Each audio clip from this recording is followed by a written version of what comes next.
Bismillahirrahmanirrahim. Alhamdulillah Rabbil Alamin.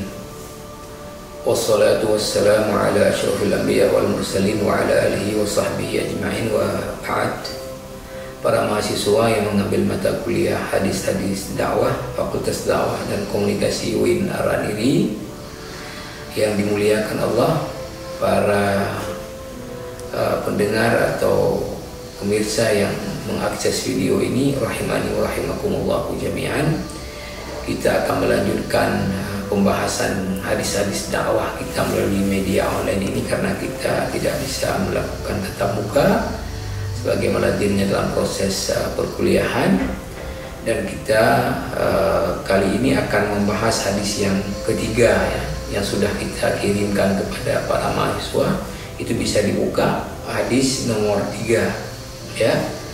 Hadis nomor 3 ini hadis adalah riwayat Imam Muslim ya, berarti hadis ini lagi ujung sanadnya adalah Imam Muslim.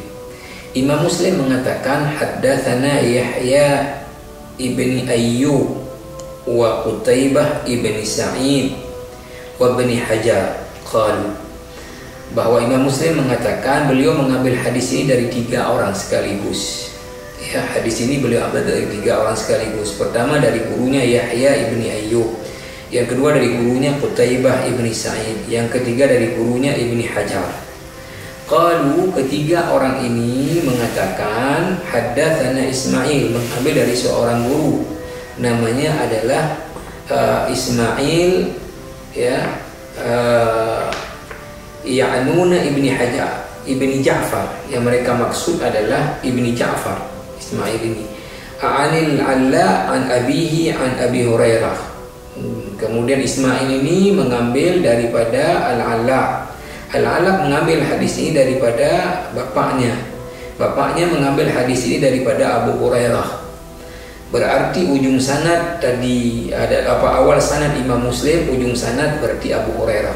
Maka para mahasiswa cukup dengan menghafalnya dari Abu Hurairah, an Abi Hurairah radhiyallahu anhu, anna Rasulullah sallallahu alaihi wasallam qala man da'a ila hudan kana lahu min al-ajri mithla ujuri man tabi'ahu la yanqusu dhalika min ujurihim shay'a wa man da'a ila dhalalah kana alayhi min al-ithmi mithla atham man tabi'ahu la yanqusu dhalika min athamihim shay'a.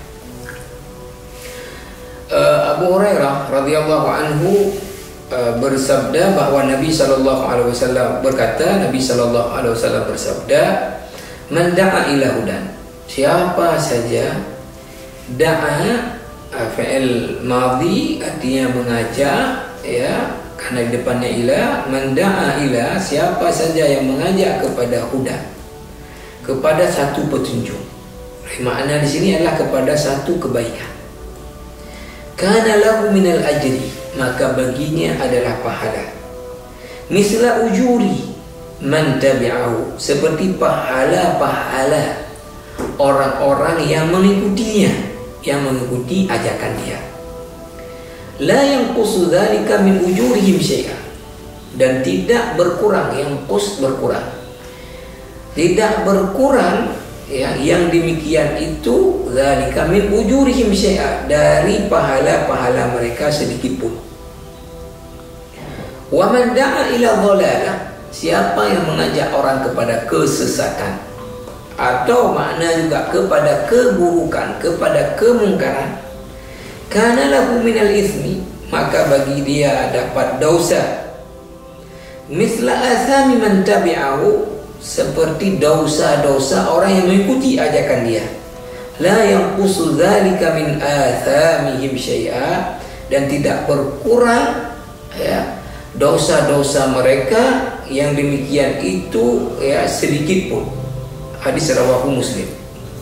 Para mahasiswa dan siapapun yang mengakses video ini, hadis ini oleh para ulama dakwah juga dimasukkan ke dalam judul pembahasan tentang keutamaan yang mengajak orang kepada kebaikan, dan juga sebaliknya mengajak orang kepada kejahatan, itu ancamannya seperti apa. Dari Abu Hurairah radhiyallahu anhu, Nabi sallallahu alaihi wasallam bersabda, siapa yang mengajak orang kepada satu kebaikan, maka bagi dia pahala ya mengajak kebaikan itu. Rasulullah mengatakan, man da'a ila hudan kana lahu minal ajri, bagi dia dapat pahala mithla ujuri, seperti pahala-pahala orang-orang yang mengikutinya. Maksudnya apa? Bahwa kalau kita mengajak kepada sebuah kebaikan, lalu kemudian orang mengerjakan ajakan kita kebaikan tersebut, maka kita dapat pahala dari orang itu mengerjakan kebaikan tersebut. La yanqusu dzalika min ujurihim syai'a, dan orang-orang yang mengerjakan kebaikan itu tidak berkurang pahalanya dengan kita yang mengajak dapat pahala dari apa yang dia buat. Dia juga enggak kurang. Ambil contoh, orang biasanya yang laki-laki sholat fardunya sendiri, kemudian kita ajak dia, kita dakwahkan, kita sampaikan keutamaan sholat berjamaah bagi laki-laki, keutamaan ke masjid, kemudian keutamaan orang-orang yang menjadi ahlul masjid, kemudian kita sampaikan kiat-kiatnya seperti apa, sehingga berubah dia untuk menjadi orang yang selalu sholatnya berjamaah. Maka sholat sendiri pahalanya 1, berjamaah 27. Maka ketika orang itu buat 20 berjamaah, kita yang mengajaknya dapat 27 dari dia mengerjakan sholat jamaah. Nah, kalau kita ada mengajak sekian orang, 27 tiap orang masuk ke kita, kali berapa orang yang kita ajak, kali berapa banyak dia membuat itu akan masuk pahalanya ke kita yang mengajak. Tapi orang-orang yang mengerjakan tadi juga sholat berjamaah tidak berkurang pahalanya dengan masuk ke kita. Inilah ya Rahman Rahimnya Allah Subhanahu wa Ta'ala dalam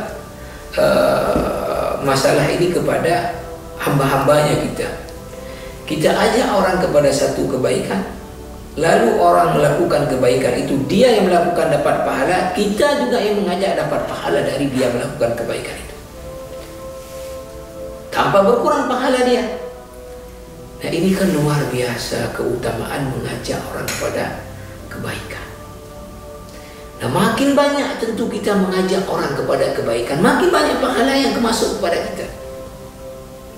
Kita mengenal dalam dunia bisnis ada yang disebut dengan multi level marketing, MLM, ya, multi level marketing, ya, yang tentu kalau ditanya di sudut pandang ini agama ada yang dirugikan dalam masalah ini, tetapi orang yang pertama yang mengajak orang lain, kemudian dia ajak lagi, maka orang yang pertama ini akan dapat terus bonus daripada orang-orang yang telah mengajak orang dalam mata rantai dia. Nah, sekalipun dia tidak bekerja lagi, tapi kemudian orang-orang lain yang bekerja, tapi karena awal dari dia, maka itu akan masuk terus bonusnya ke dia. Nah, ini dalam hal masalah multi level tadi marketing, ya, itu tentu ada pihak yang dirugikan, sehingga para ulama mengatakan tidak dibenarkan multi level marketing itu memberi bonus kepada orang dengan nanti ada yang kemudian terzolimi dengan itu. Tapi dalam masalah pahala ini tidak ada yang terzolimi, karena orang yang buat juga tidak kurang, kita Allah beri. Kenapa Allah beri? Inilah Allah ingin memberikan motivasi, ya, penghargaan kepada orang-orang yang mengajak orang lain kepada kebaikan. Maka kalau kita ingin pahala kita ini banyak dan rekening pahala kita gemuk, maka banyak-banyaklah kita mengajak orang kepada kebaikan. Jangan na'udzubillah sebaliknya, wa man da'a ila dhalalah, ngajak orang kepada kesesatan, ngajak orang kepada keburukan, kita dapat dosa. Dari setiap keburukan yang dibuat orang itu kita dapat bagian dosanya. Maka na'udzubillah, jangan mengajak orang kepada kejahatan, kepada kesesatan, tapi ajaklah orang kepada kebaikan. Maka tentu si dai adalah tadi mencegah orang kepada kesesatan, mencegah orang kepada kejahatan, mengajak orang kepada kebaikan. Maka hadis ini dimasukkan oleh para ulama dakwah ke dalam kajian ilmu dakwah di bawah judul tentang keutamaan tadi mengajak orang kepada suatu kebaikan. Mudah-mudahan ada manfaatnya bagi syariat kita semua. Assalamualaikum warahmatullahi wabarakatuh.